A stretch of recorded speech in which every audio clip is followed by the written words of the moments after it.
Hey everyone, this is Isaac. I'm CEO at Trullion, and today on AI Accounting Intelligence, we'll be talking with real people about real things related to AI and the impact on the accounting industry. Stay tuned. Hey everyone, this is Isaac Heller coming at you with Accounting Intelligence Podcast. I'm here with Blake Oliver. Blake, it's really good to see you again. Isaac, it's been too long. So glad we could collaborate on this. It has been. Blake, I feel like you and I were talking about AI and accounting, 3 or 4 years ago at the lunch table in the corner. And now, all the cool kids are saying, hey, come sit with us. We want to know more about AI and accounting. It's finally here in 2024. Oh, yeah. And not just the cool kids, like the big venture capital firms all put out blog posts about artificial intelligence, accounting technology. For me, the fact that accounting tech and fintech and AI are all hitting big now with VCs is so exciting, because I've been following this stuff for years and years and years. I mean, more than 10 years, and now it's having its moment. And it must be so exciting for you as a founder of one of these companies to see the attention that accounting is finally getting in tech.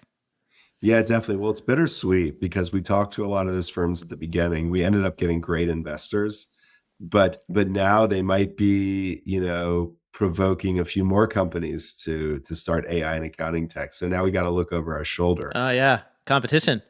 I'll say if you're listening now to me and Blake, and you're kind of dabbling in this AI and accounting market, whether you're a founder or an investor, I think you're going to get the good stuff today if you stick around. And we'll kind of, Blake, I think we should take people through some of these high level trends and maybe even get into some predictions for the future in this market. That sounds good. Yeah. So I think the plan today is right. We'll go through these 3 blog posts, the articles by Andreessen Horowitz and Greylock and MCAP, and we'll look at what they get right from our perspective. We'll look at what they get wrong. I did find a few interesting oddities in these theses that they have put together about the future, and it should be good because you've got the accounting and the tech background. I'm a CPA. I have a podcast that covers accounting, so like we're gonna be the domain experts here, analyzing these VC. Absolutely. Well, we got you all covered. Well, let me bring everyone up to speed, and you can go check it out. I'm sure we'll provide some links. But Andreessen Horowitz, A16Z, put out their AI and accounting map. Greylock, the famous VC, they put out an article about vertical AI, and one of the big verticals was professional services, including accounting. And then Emergence, famous B2B SaaS investor on the West Coast, put out their article about all the different professional services that are going to be automated. And obviously bookkeeping and financial reporting were on that list. I think before I get your thoughts on them, I just noticed that 2 out of the 3 have the word death in the title. Andreessen Horowitz is something like death, taxes, and AI, and then Emergence is death to the big 4.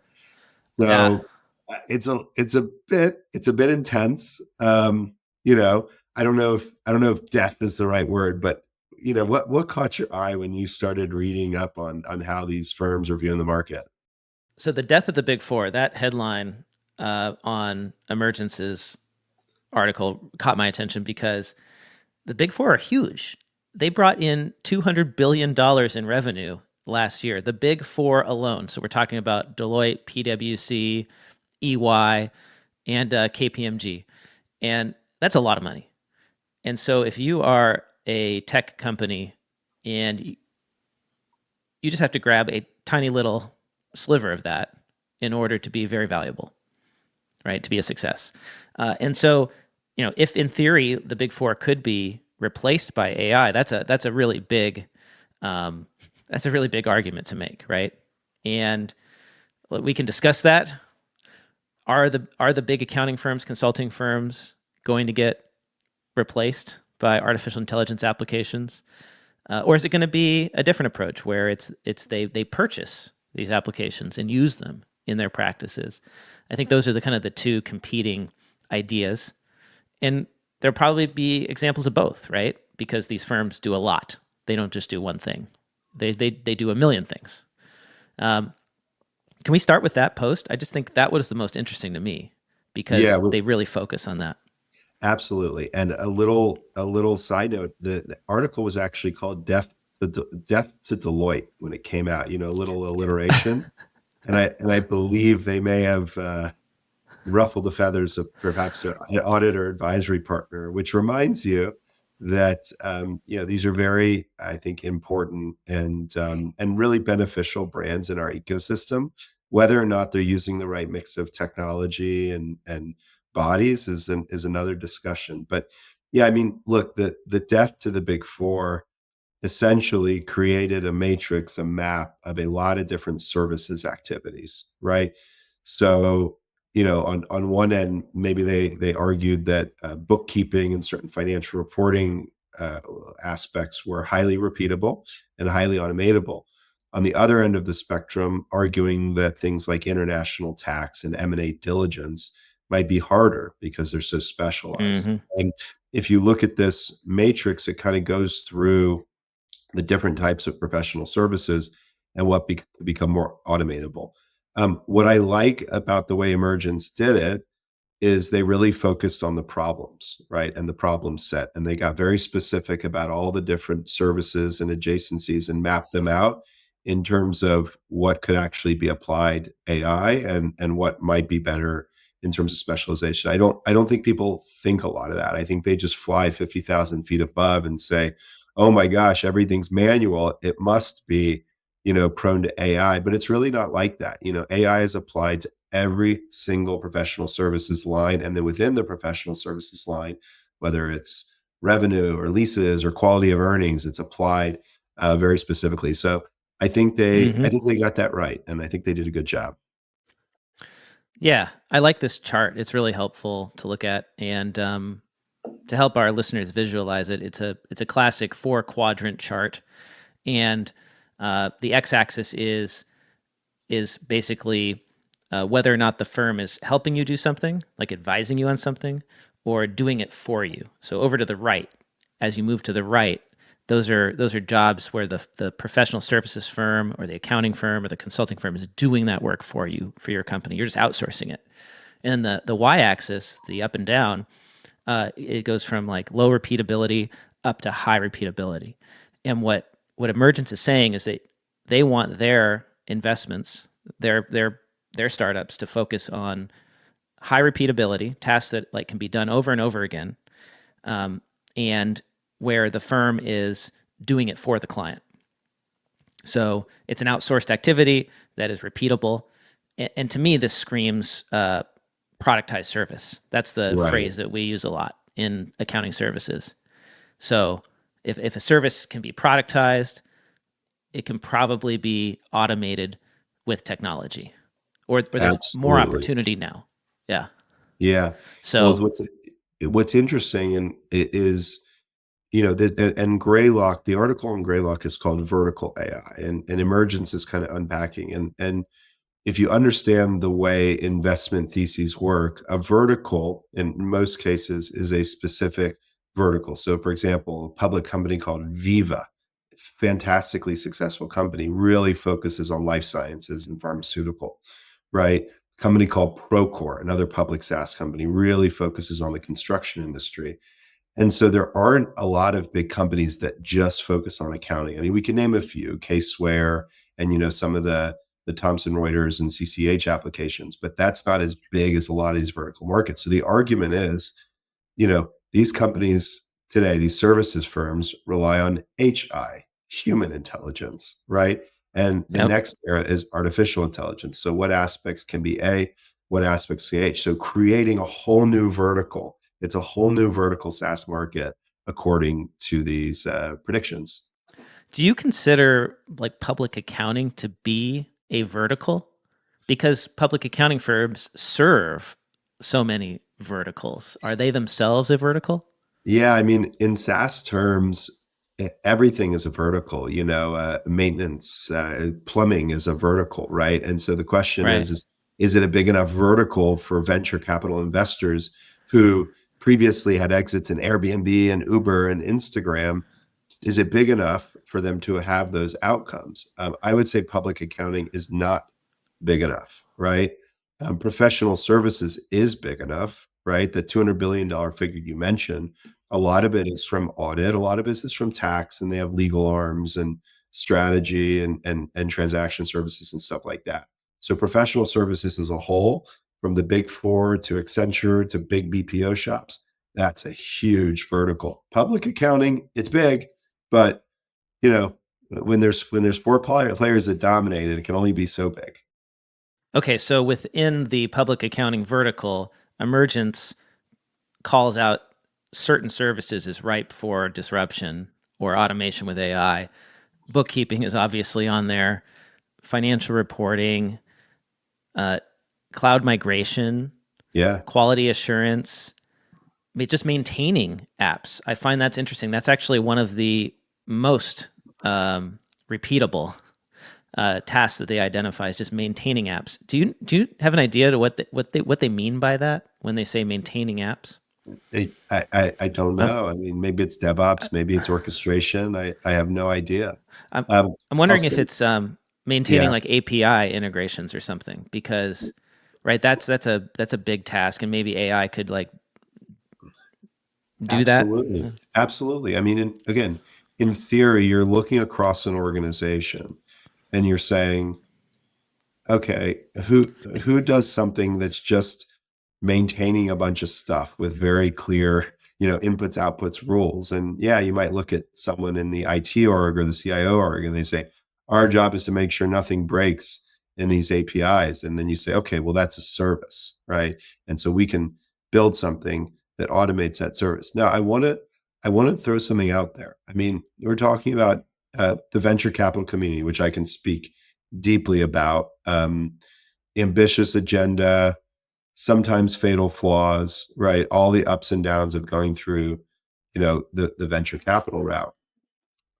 Remember, these are firms and these are industries where we put a lot of hope in blockchain, right? And crypto and NFTs, right? So I'm not saying we're wrong, but sometimes you build the hype and the market first, right? That hype could be because you are raising money from LPs to show them that AI is the next frontier, or that could be to encourage entrepreneurs to build, or it could just be to stay relevant in a category that exists. So I think it's always important for us, you and me, Blake, and really the practitioners, to form our own hypotheses, to take this in and say, this is what could be, this is what could be. But ultimately, we've seen these hype cycles go up and down, and this is probably a good example of one that's coming. Well, there's a part of me that thinks that Emergence might be onto something here with this chart they've got. The one thing that really strikes me about it that I find interesting is where they put audit. Auditing is right on the center line up to the top. So that means it's highly repeatable, but Emergence is saying that it's sort of like in between a help you do it and a do it for you kind of Right. job. And I would actually say that most audits, at least financial audits, are really on the do it for you side of things, where you've got a lot of companies, like most companies, they buy an audit because they have to. It just has Yeah. to get done, and it gets done the same way every single year. And so I have been wondering and theorizing about how audit could be disrupted by artificial intelligence. You know, Yeah. it, Definitely. I mean, Well, we have sayings in the audit world, like Sally, same as last year, is an acronym. So if something is Sally, to me that means it's automatable by AI, right? Because what better use of AI than to feed it a prior year work paper and tell it what you want done for this year and give it the current year's data set? Could it follow last year? Probably. It doesn't require original thinking. right. So, Well, you know firsthand.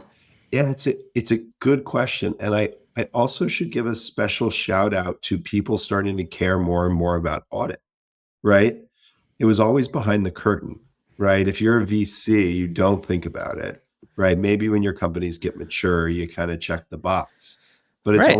it's only when you start to look behind that curtain and say, "Hey, Blake, what are you doing?" "Oh, well, we're asking for last year's financials to start our audit." "Okay." And you start to say, "Oh, that's automatable, that's repeatable." And so I think people, yeah, I mean, Emergence is looking at audit as highly repeatable. But it's funny because audit itself it's inversely correlated with startups, meaning startups literally don't care about audit, right? Seed Right. A, B companies, like, don't slow me down. Do not tell me my ARR number is wrong. Okay.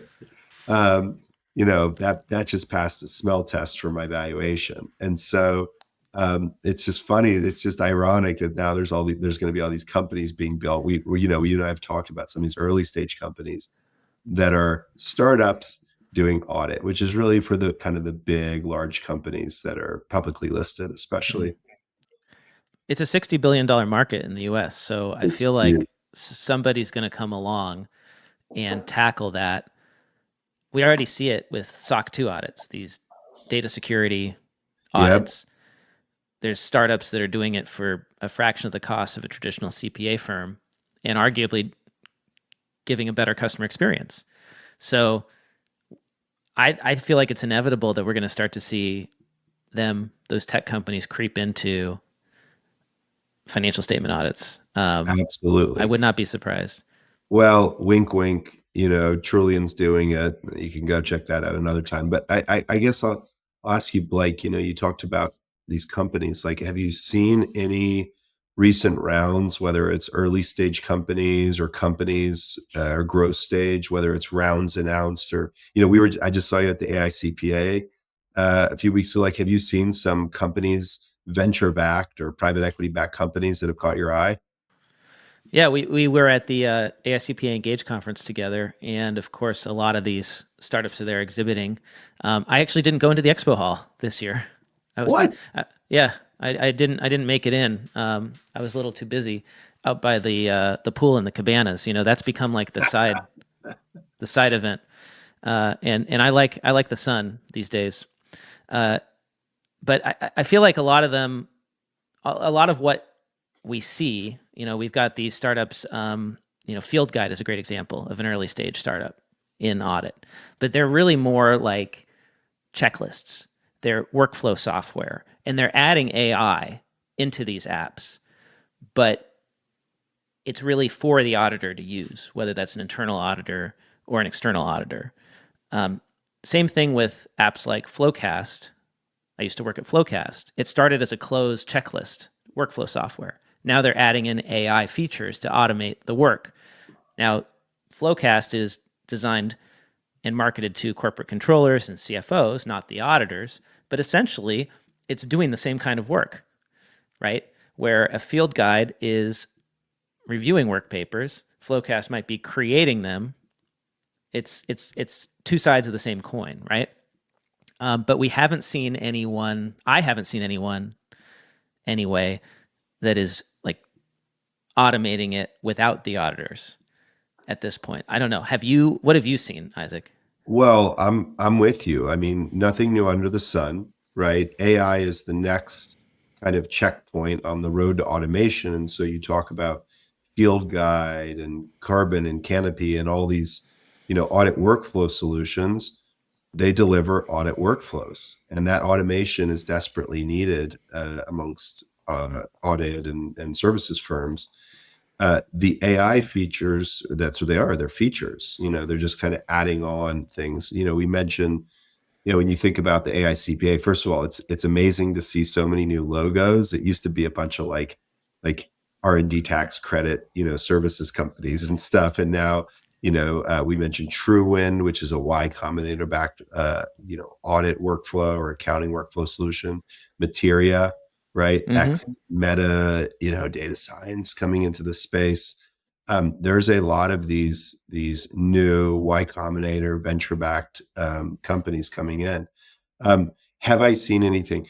It's all interesting to me, right? It's all interesting, and when you think about the future, you hear the word agents, right? Agents that can kind of do the tasks for you. You can kind of, it's almost I don't know what Yes. the analogy is, but it's almost like a little robot, I guess, to do it for you or Yeah. something. And that will come and that will evolve, but that is such a big behavioral shift that I think, and you and I know a lot of auditors and accounting firms, right? Many of them are still in SharePoint and Excel, and so I don't see them going to agents tomorrow. I see them going Yeah. to some automated workflows, and then the agents kind of taking them slowly along for the ride. But we're That's still a really waiting. good point. We're still waiting. That's a really good point, Isaac. It's a lot of these big firms have just recently moved from desktop to cloud, and they still have they still have a lot more room to move into more advanced technology. AI is like a huge leap beyond where they are now. And so, I mean, we haven't even seen any of these early or these later stage startups go public yet, right? I mean, we saw Audit Board got acquired. I guess that kind of Right. counts these days because there aren't that many companies going public, right? That was like a $3 billion deal, but that's the first one that I remember hearing about in this space. So that to me indicates that there's still a lot of room to grow for these companies. That like most enterprise companies are not actually using modern cloud-based workflow software yet. Yeah, And absolutely. And yeah, let's break that down a little bit. Okay, so we just talked about the early Y Combinator stage. We talked about the VCs, and you got to think about realistic paths for these companies. And I caution the practitioners on the line who are listening of using early stage firms, right? It's okay. It's okay to be early adopters with early stage technology companies. Obviously, I'm a big proponent of that because when we started Trullion, a lot of firms were like that. But in the playbook of venture capital, 8 out of 10 of their companies fail and two are successful. So a lot of these companies are not going to be able to get to scale, whether that means finding product market fit or actually building a large customer book that allows them to reinvest in the next generations and features of their platform. So that's a word to the wise cautionary tale. Now, in order to actually materialize that investment or make a return on that investment, they need to be audit board, right? You mentioned audit board. Audit board was acquired last quarter for $3 billion by HG Capital. It's roughly a 15 times return revenue multiple, which is better than many public companies, right? So that's a it's like high. twice as much as a lot. Exactly. Yeah. And you mentioned, the IPO market. OneStream just filed their S1 yesterday. OneStream is a CPM kind of close management solution. So again, now we're shifting a little bit into the office of the CFO, whereas Audit Board sells to internal audit teams and OneStream sells to financial reporting and FP&A teams. But that's kind of the ultimate goal in this industry. Somewhere in between, there are cases of audit software companies like a Caseware, which coincidentally also was acquired by HG Capital, right? And CCH and Thomson Reuters have done some acquisitions, but the real, I think, big market is in the office of the CFO. We've yet to see if the audit market will be venture scale. It's still a great market, and there's a lot of opportunity for Right. innovation. So I do have a question to you and to kind of the broader group is this going to be a drive-by market where there's a lot of VCs throwing into these early stage companies? Because ultimately they got to get to $1 billion outcome. And that's not a product of that's not a byproduct of a good product. It's actually more byproduct of demand and market size, right? And adoption cycles. I mean, I'm with you on the opportunity being in the office of the CFO. That's the customer you want to be selling to is corporate controllers, CFOs in private industry. Public accounting is great. Don't get me wrong. It can be a great market, but it's so slow to sell Yeah. to. The sales cycle is really long. These firms are very entrenched in how they do things. And a lot of that is the billable hour model does not incentivize innovation the same way that saving costs is incentivized in a private company. and just getting stuff done faster in a private company with fewer headcount is so important in a finance team. So I still think that yes, the opportunity is in serving that customer. And if I were starting a AI accounting startup today, I would be targeting controllers and CFOs for sure, 100%, or people on their teams who have specific functions. And I want to go back to that article that you brought up, the Greylock one called Vertical AI, their thesis statement, because I think you mentioned something in there that I think they nailed it with, which is this concept of AI agents. They're the only VC that mentioned this in their article. They said that today the dominant paradigm is a human paired with an AI copilot. Humans do most of the work, and AI copilots augment our capabilities. But in the next few years, they expect to see more examples of the reverse. In a flipped model, AI agents will perform the majority of the work, and humans will check and edit the outputs. So in a corporate accounting environment, that's very appealing because it's getting very difficult to hire accountants. There aren't enough of them. There aren't enough professionals in general. And that is going to get worse and worse over the next few decades. So who's going to do this grunt work? AI agents. Yeah. I mean, that's the hope, right? You can start to conceptualize this when you think about RPA, right? If you've ever implemented robotic process automation, you show them a, repetitive task, and then the robot should learn it and should repeat it. AI agents are like robots with, 1,000 times more computational power, right? And that's just, again, this kind of curve of the AI experience. Look, I think it's going to be a gradual transition into this. And when people talk about AI, it's not just about artificial intelligence and the power of machine learning and LLMs. It's actually about a new user interface, right? It's about how we will interact with software. To do a stretch analogy, the way that mobile came in and changed the way we interacted with screens on a mobile device is something you could potentially foresee with AI, meaning instead of a UI where I click and filter whatever report I want to run for this period and this entity and this exclusion, I would just say, I would type into a little box, hey, can you show me the report for this, right? So that's step one. Yes. It's around what you would call task automation, right? Really just interacting with the software and that executing on what you like to do. And then eventually that co-pilot, let's call it, that person or that bot that's automating your task will say, hey, that's a great question, but actually you should look at the Italian entity, because the question you're looking for of who's, spending, it has the most vendors over $100,000 is happening in Italy, right? And so it's going to be proactive about its response, right? And then you'll get to the world where that agent will actually come to you at the beginning of the day and say, hey, France looks good, but Italy is really, out of whack right now. You should take a look. Now, I don't think that's as achievable as people think it is, right? And I know it's a lot harder than it sounds. It's a lot harder. And as I say, the problem of yesterday is the problem of today, and the problem of yesterday is that we couldn't get a complete data set, right? Whether you're a corporate controller, you just don't have access to the data, right? Or it's in silos, or you're an auditor. I mean, that's like an auditor's number one thing. If I could just get the data, right? Let me do my job, right? Half of it is pulling all the different siloed files and stuff.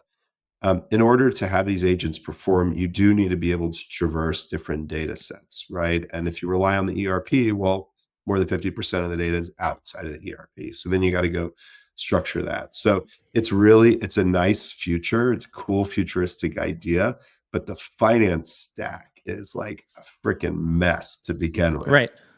Yeah, much easier said than done, right? Like for example, that example you gave where you said, I need to create this custom report. Could an AI agent do that? Well, yes, in theory, I just type in my request and the AI agent goes and builds the report for me in Excel and pulls in all the data from all the different sources. But think about who's doing that job in your organization right now. That is a very experienced Excel ninja on your team, most Oh, yeah. likely. And do we really expect that an AI agent will be able to match that person's skill level to the point where that person is replaced? Probably not anytime soon. But maybe if you've got like 5 Excel ninjas, you will only have 1 or 2, because now instead of coding all of these formulas themselves, they can just ask AI to code it and then check the result. And you can do that now in ChatGPT or in Claude or in Perplexity. If you want to do something in a Google Sheet now, Gemini just got rolled out in my Google Workplace account, and now there's a sidebar, and it'll create formulas. It'll just build the spreadsheet for you. So that's really exciting to see, but that is still the co-pilot approach. It's not the full AI agent acting autonomously. So it may take a while, right, before we see that. And there's also the cost constraint, right? Because AI is very expensive, and I think the estimate on like a single AI query could be like 30 cents for like a really complex, Claude 3 query, right? I don't know what they've brought it down to, but it's not cheap, right? It's meaningful, each one. And so to run a continuous AI agent, you're basically running prompts constantly. How much would that cost? Would it actually be a savings versus maybe offshoring it somewhere? There's going to be this cost benefit analysis, right, Isaac? Yeah, we assume that software operates at these beautiful margins, Yeah. because we go from on-premise to cloud, but it doesn't necessarily mean that's the case. So the theory, the Moore's law says that we'll get the cost down, but it's a new era. I think there's some advantages in accounting because language processing is, I mean, it's all expensive, but language processing is not as expensive as like image processing or video processing, right? So those are much more compute intensive, and relative to what people are trying to do, accounting actually ends up a little bit more self-contained. Now, these Claude queries that go over, assume it's combing half the internet. Thousands of tokens, right? It's Yeah, so expensive. Yeah. those can be more expensive, but then you get into how you structure these queries. So like at Trullion, like if our client is querying something, it's our job to set up the query to make sure they're not querying all their data. Like maybe there's a way to understand initially how to spotlight that subject or that entity or that bucket of documents that they're looking for to answer the question. So there's going to be some smart companies at the application layer, and if you look at companies, there's we talked about a company named Hebia that announced 130 million from Andreessen Horowitz. Companies like Glean, which does enterprise search as well. I think I don't know Hebia as well, but I think what a lot of those companies are doing is they're trying to figure out how to make that search more affordable. That seems to be like the next phase, Right. because otherwise you're double screwed, right? You're a VC-backed company that they can't break out to $1 billion outcome, and guess what? You ain't operating profitably anytime soon because your compute out the roof. Your COGS is insane because you're feeding the entire ERP data set into an LLM every time somebody makes a query, right? Which doesn't work. By the way, Blake, I have to say, if you're listening to this right now, Blake just dropped a COGS. If you're listening to this right now and you don't know what COGS is, don't start an AI accounting startup, right? There you go. Make sure you know what COGS is. Go to Perplexity. Go to Perplexity and ask what is COGS. It'll probably give you a great example of that, and ask for it in SAS. That's my new favorite research tool. I'm beyond Google now. You're in Claude. You're a Claude guy. Well, I use Claude for writing. I find it has the best writing, natural writing, and now you can create projects, so you can give it examples of your writing, and it'll write in your voice. But I'm using I just started subscribing to Perplexity.ai, the pro model, and it basically is like Claude because it's connected to Claude. You can actually specify that you want it to use Claude 3.5 Sonnet, and it searches the web. So it's like Claude plus Google. It's insane. Unbelievable. Yeah. So it's Unbelievable. like let's say hadn't heard of one of these startups that you mentioned, like Hebbia. I just say, what does Hebbia do in Perplexity? And it goes out and it runs a bunch of Google searches, and then it summarizes all the information for me. So Wow. it's like doing that job. I used to have to go click into all the top 10 results and read every article, right? Now I've got that agent or that co-pilot doing it. That's awesome. Well, I'd be really impressed if they said Heavy is doing what we do, but for funds and private equity. So, it got me thinking though. We're talking about all these AI applications, and those are at the application layer. I mean, you mentioned Claude and Perplexity, which are deep AI tools, right? AI infrastructure, the LLMs. You talked about Copilot, right, within Google or Microsoft, right? And we talked about the big four, right? Those are all players that are kind of in the game, right? You could be an infrastructure LLM and then get really good at accounting, right? You could be Google and Microsoft and say, hey, the world is going to live on spreadsheets. We're going to keep investing here. And then you could be KPMG, right, and EY and everything, and say, hey, we're the big four. The clients trust us, so we're gonna navigate that. I mean, the big four are investing billions, billions of dollars in AI. Do you have a perspective on, if they're going to make a claim to this AI accounting, or are they just going to keep announcing investments, or any of the big players? Are they players? I am deeply skeptical whenever one of the big four announce that they are spending $1 billion on anything, because I wonder, where does that number come from? Is that a cash expenditure, or is that simply we're going to $1 give billion. right? Are we going to give? Does it mean that they're giving everyone like an hour a week on their timesheet to experiment on AI? I'm not sure if this is like non-cash, imaginary, whatever it is. But regardless, I don't think they're very good at it. Professional services firms are historically not very good at building technology solutions. Like, name one app that has come out of an accounting firm that has Yeah, you can't. changed our lives, right? Yeah, Their internally built tools tend to suck. So, I mean, it's going to be, the innovation is going to come from outside and get adopted by the big firms. That's always how it works, right? And they'll influence it for sure, right? I'm not saying that they can't help, but I wouldn't expect Deloitte to become the. I wouldn't expect Deloitte to figure it well, unless Deloitte figures out how to build a super intelligent artificial intelligence that just becomes Deloitte. Then, I don't think they're going to do anything. I love it. If that makes sense.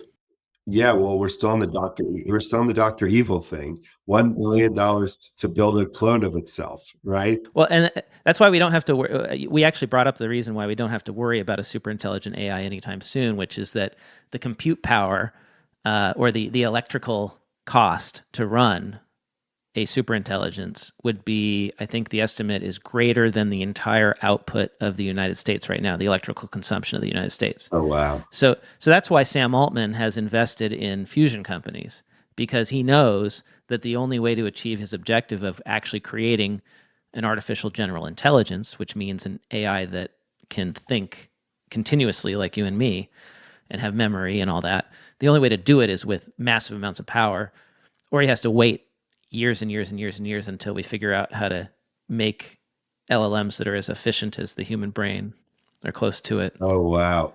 Well, right? It does. Yeah. I mean, it does kind of atone for our earlier mention of outsourcing, because when you compare the human cost to the robotic cost, and then you go all the way to AGI, it's kind of nice to know that to recreate Isaac or Blake, it's the entire GDP of the United States. So I will enjoy it's this. Insane. This is peak value. This is peak value right? moment. And the human. This is the classic fact that everyone learned when they watched the movie The Matrix, that the human body, and it's mostly the brain, uses like 20 watts of power a day or something. It's insanely small amount of power for what the brain is capable of doing. So it's actually a miracle what our minds are capable of. And it's funny, that AI is so inefficient. But it also means there's a lot of opportunity to lower costs, and we've seen that already. Like new models come out that are half as expensive within months. So if that continues, it's like Moore's law, but division instead of multiplication in terms of, right? Yeah.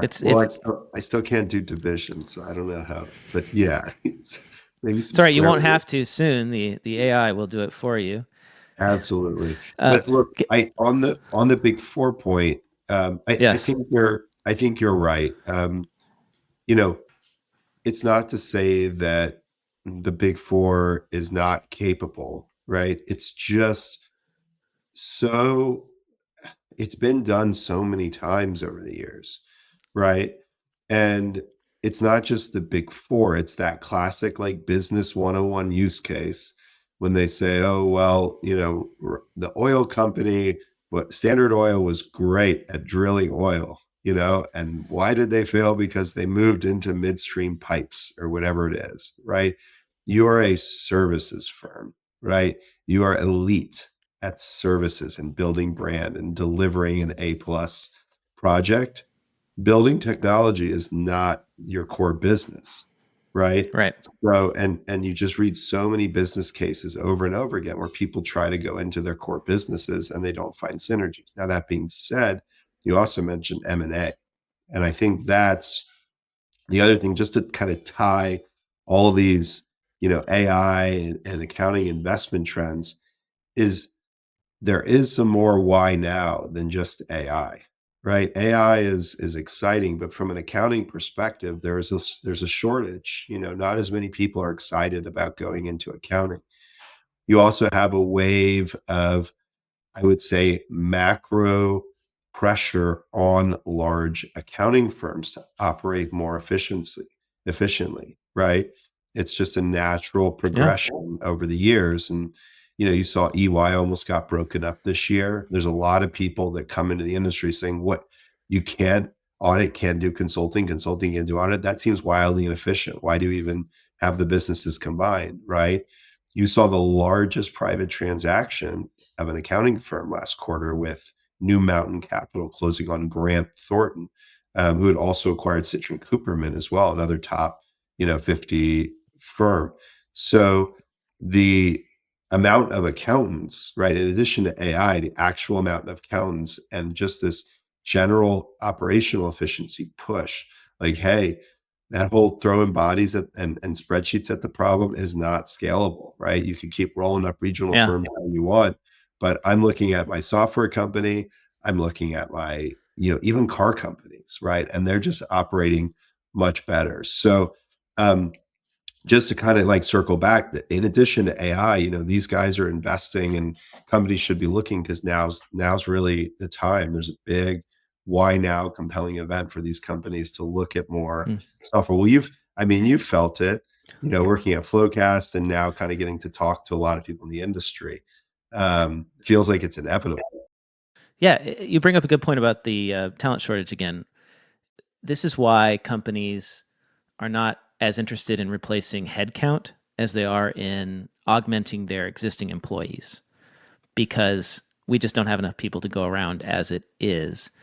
And that is why I think Greylock has the right view on this. They say in their article that they recommend startups take a multiple product, multiple revenue stream approach. So don't try to solve everything all at once. Come up with a solution that solves this particular pain point and sell that, and then expand. Well, it's also the only way. You have no other option. It's not like a CRM or an ERP where there's just this well-defined hub and you can go out and build the NetSuite or Workday or whatever it is. Like you gotta be like, hey, payroll audits, cool. Can I start there? And then I'm gonna do expense audits and then revenue audits, or whatever it is. Yeah, whatever it is, right? That repeatable task that takes up time every month that somebody on the team has to do. You can automate enough of that. You can find the right price. Even if you're just doing bank recs, it might seem Oh, like that's not a big deal, neat. but how much time is spent every single month across every team in accounting doing routine bank reconciliations? Somebody is going to figure out how to create a really easy tool to do that and sell that everywhere. And there'll probably be a bunch of different options. So I think Yeah. Greylock got it right there. We haven't really talked about the Andreessen post that much yet. I like And they're the ones who really called out the talent shortage that you mentioned, Isaac. The 75% of CPAs could retire in the next 10 years. That statistic, that is wild. It's true. is that the death part, or am I being too cynical? Death, taxes, and AI. No, I'm just kidding. Yeah, I think that is the death part, right? Because traditionally, accountants don't live as long as everybody else once they retire. Sadly. Wait, is that a thing? Yeah. I mean, accounting firm partners, and this is the case, I think, with Wait, don't tell me that. There's a different life expectancy for accountants? yeah, because well, it's for anyone where you don't have a hobby, right? If your work is your life, and then you Right. suddenly retire, you don't know what to do, and I think actually, like, psychologically, that actually causes you to die younger, right? Very, Like, purpose keeps people going. oh, So interesting. develop some hobbies, folks. If your work is your life, either never stop working, like don't retire, right? Right. Or develop some hobbies so that you Well, have something to keep well, you going when you retire.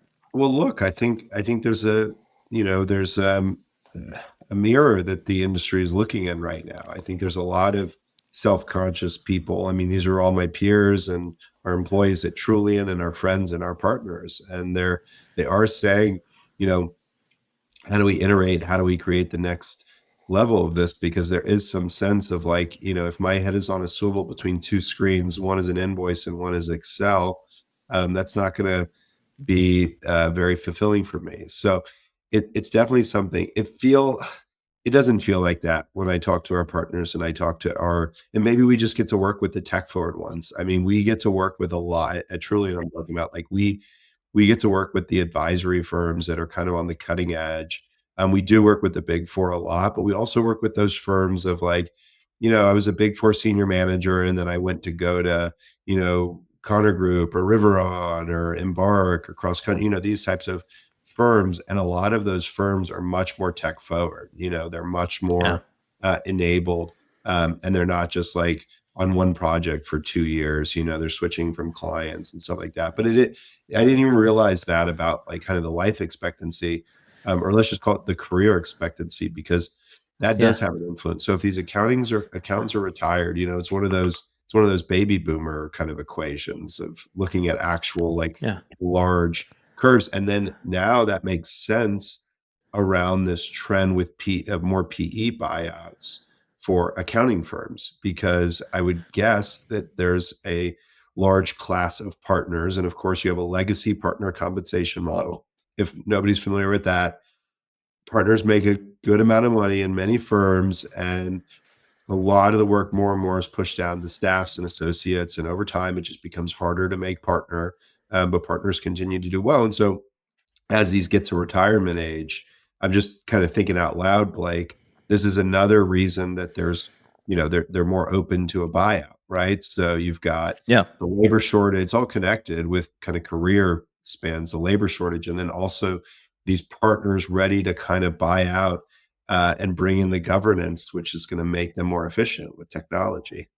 yeah. So it's very interesting. And those private equity buyouts are an opportunity for tech companies to come in and fill this gap in labor, because you have these partners all retiring and there aren't enough staff to do the work, and tech is going to have to fill this gap.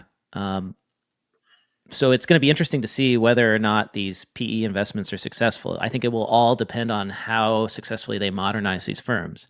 It's essentially the same thing we see with small firms getting flipped and Right. acquired. And it can be very successful and very profitable.